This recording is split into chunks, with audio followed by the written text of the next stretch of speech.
其實我覺得咧，好多人對於100萬公里係冇乜概念嘅，咁我就先攞幾架自己跑得比較多嘅車俾你睇下，佢哋係咩公里數先。先攞呢啲俾你睇下先。睇下我架寶馬先。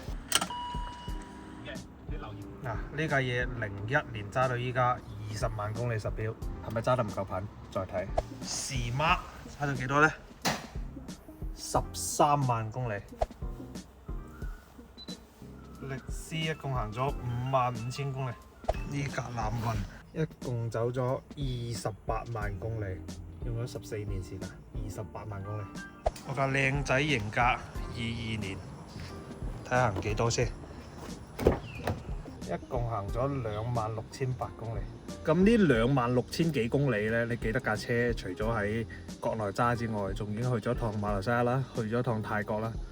走咗都幾遠㗎，26,000。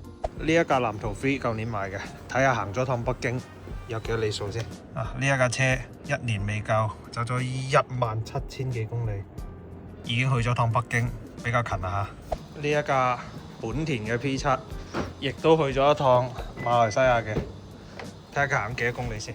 好啦，呢架車到依家一共行咗18,000公里。記得佢已經揸咗馬來西亞，亦都係1年車。呢一架比較失禮，一共先行咗7,000公里唔到。好啦，睇下呢架。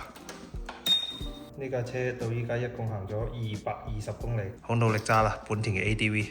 呢一架自由50，俾你睇下幾多啦？呢架唔使着車都睇到啦，142公里。跟住我架7代雅閣呢，就行咗一趟馬來西亞啦。咁啊，亦都係我目前嚟講最長里數嘅車啦。幾多呢？差不多30萬公里，但係換咗儀表之後得返幾百公里啦。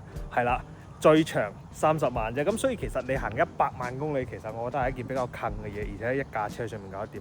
所以我覺得港本呢個100萬公里俱樂部都係冇咁容易入嘅。但係架車行100萬都仲喺度呢，又真係勁啊！